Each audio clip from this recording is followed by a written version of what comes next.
I got so much motherfucking design on right now. Break it down, bring it back, make it clap. I got 3 old thoughts, new block, where that thing. Bitches on my line, and you know.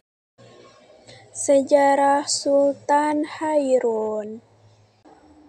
Sultan Hairun Jamil atau Sultan Hairun berasal dari Ternate. Ia merupakan putra dari Sultan Bayan Sirullah atau Sultan Bayanullah 1500 sampai 1522 dan seorang wanita asal Jawa. Sewaktu muda, Sultan Hairun dikenal sebagai sosok yang arif, tegas, pemberani, serta muslim yang taat sekaligus toleran.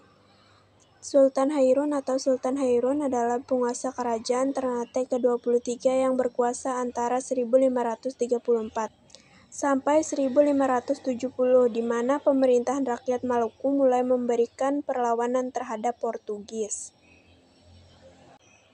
Masa awal pemerintahan Sultan Hairun. Pada masa awal pemerintahannya, pengaruh Portugis telah kuat merasuk dalam sendi-sendi kesultanan.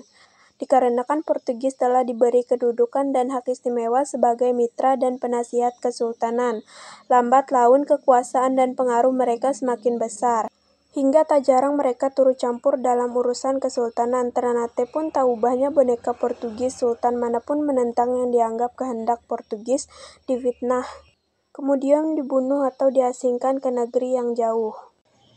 Perjuangan Sultan Hairun. Pada 1534, Sultan Hairun dipercaya untuk menjadi Sultan Ternate ke-23, menggantikan saudara tirinya Sultan Tabarigi 1533 sampai 1534. Pada awal pemerintahannya, Sultan Hairun masih kurang dipercaya oleh rakyat dan para bangsawan karena ulasannya yang masih belia. Bahkan banyak yang menginginkan agar kedudukan Sultan Hairun segera diganti kembali oleh Sultan Tabarigi. Padahal alasan Sultan Hairun naik tahta adalah karena Sultan Tabarigi sedang diasingkan oleh Portugis ke Goa, India. Selama diasingkan, Sultan Tabarigi terus didesak untuk memberikan sejumlah wilayahnya, yaitu Ambon, Biru, dan Seram, kepada Portugis. Apabila menyetujuinya, Sultan Tabarigi dijanjikan akan dikembalikan ke kampung halamannya.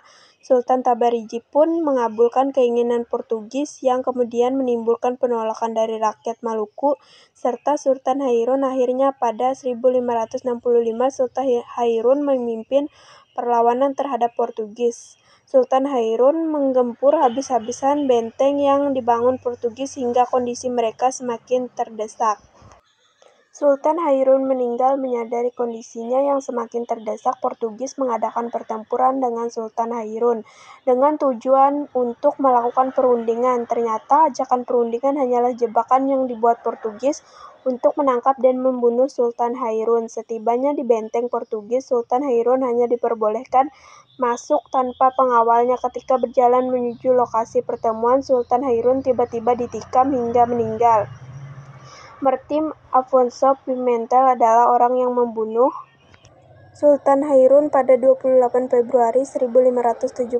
Peristiwa pembunuhan itu pun memicu perlawanan dari rakyat Maluku yang lebih besar di bawah pimpinan putra Sultan Hairun, yaitu Sultan Babullah. Sekian, terima kasih.